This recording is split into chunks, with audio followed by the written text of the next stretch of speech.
Hello and welcome back to the Baggies Podcast YouTube channel, where of course we're giving you all the latest news, views and opinions on all things Albion. We're back again today with another video. Today we're going to be taking a little analytic or stats-based view back at Albion's 21-22 season, taking a look at some of the numbers and trying to work out exactly, I suppose, why things went wrong and exactly what sort of went wrong for Albion this season, looking through some of the different numbers, top performers, top contributors, some averages, comparing them to our opponents and comparing them to other teams as well, comparing our home and away form, finding out some of our most common systems and formations. So yeah, I'm looking forward to getting through this with you guys, looking forward to taking a look at some of these numbers. You know, I love my my stats, so yeah, this is very number heavy. But, of course, we'll be mixing in a nice bit of balanced reasoning as to why, hopefully, these numbers are the way that they are. But before we crack on with the latest video on the Baggies Podcast YouTube channel, make sure you subscribe.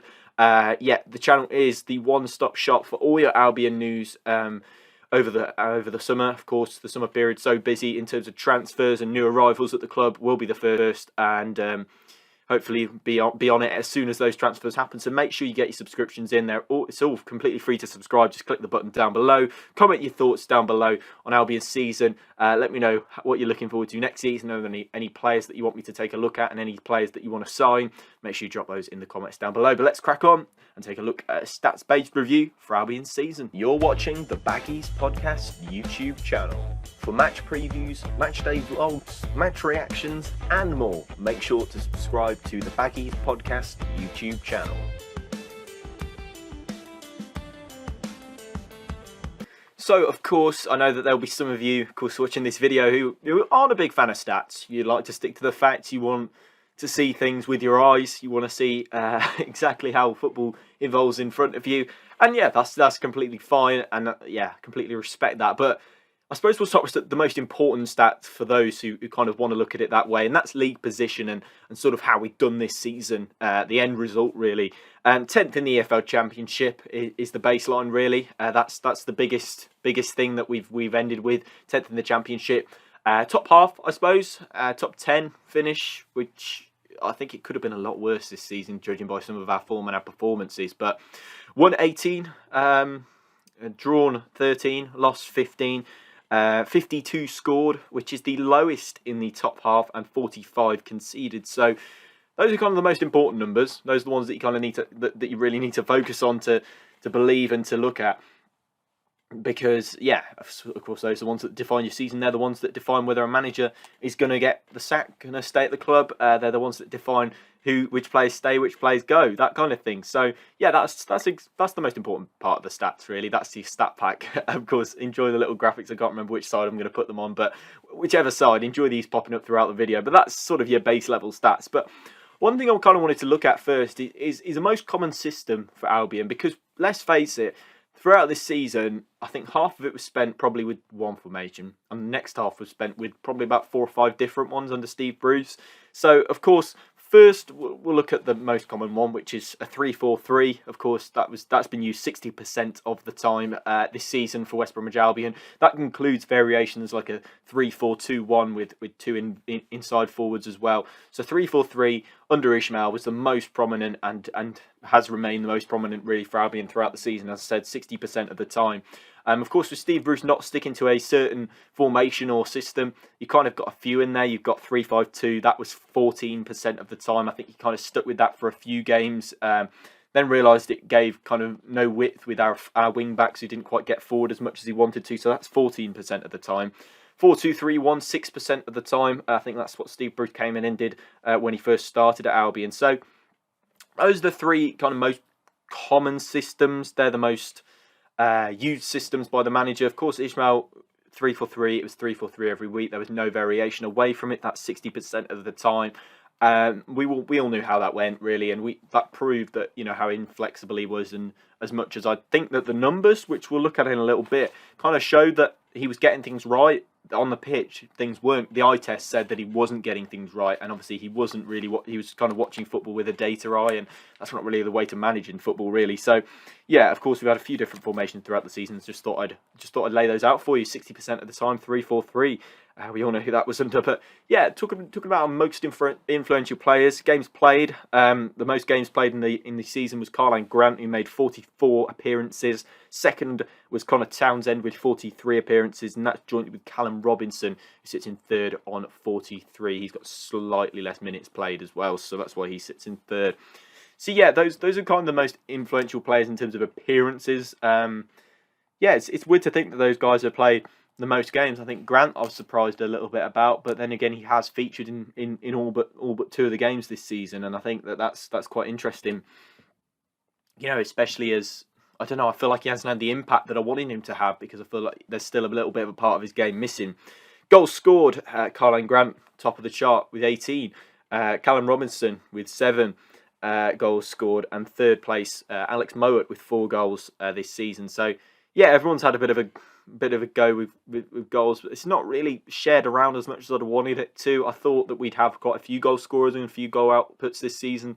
So he thought Daryl Deco would be quite a big one. We hoped that he would have the impact that we'd have liked to have seen. Grady Dean Garner's another one that we'd have wanted to see have a bit more of an impact than he has. I think that's the same for a lot of the squad, to be honest. I think we had really high expectations going into the season, and they've kind of been chopped down as the season's gone on, really. But yeah, let's have a look at some averages and what we sort of average out per game. So in terms of our goals, we average 1.1 goals per game. Yeah, it's interesting. We do beat up a lot of the opponents with quite a few of these stats, if I'm honest. 1.6 expected goals per game. The opposition normally have 1.07 per game, so we should really be winning a lot of our games in terms of XG, but I still can't quite get my head around XG at the moment, so we're still working our way through that, if I'm completely honest. 50.41% possession average, which is quite interesting. Yeah, we don't tend to. I don't think we really average out more possession than our opposition a lot of the time. 12.46 shots on target per 90. Accurate passes 358 per game, and 19.8 crosses per game. So yeah, that doesn't give me a distinguished style of play. I look at some of the numbers on other teams, and look at a team like Swansea, their possessions like 65% per game. We've got 50%. We seem to create a lot of chances, but I think a lot of them came from crosses under Ismail, so I think that's where their crosses numbers come from. Shots on target per game is quite high in terms of the league. We'll talk a little bit more about that in a little bit, because I've got some sort of ranked in the league as well, and the ranked in the league table as to how we suit teams and stuff like that. But yeah, it's just interesting because the style of play has kind of changed and altered throughout the season, depending on obviously Bruce or Val. I'm sure that's the same for a lot of managers who have left the club. So yeah, it's quite difficult to understand exactly where these numbers come from and exactly why they've come from in this way. So yeah, let's try and rank them up among other teams. So our XG is the second in the league, is the second highest in the league with 75.59 expected goals. So we should have the most expected goals in the league. Yeah, that is mad. Yeah, I think that's pretty amazing how much we've spectacularly underperformed. So 75.59 expected goals, we've scored 52 goals. The amount of chances, the amount of goals we should have scored. I mean, yeah, you think back to some of the games where it seems like we've dominated a lot. It doesn't quite look like I can't think of too many clear-cut chances from them, but some of them there are some real gilt-edged ones, and they're obviously bumping up that mark a lot. Expected points, which I think is a really interesting concept. Third in the league, they'd have us with 80.6 points. Another really interesting one, of course. Average possession, 10th in the league with 50.9% of that. Most crosses, we're top of the league with 932 crosses in total this season. Most shots, we're third in the league for that one, 584.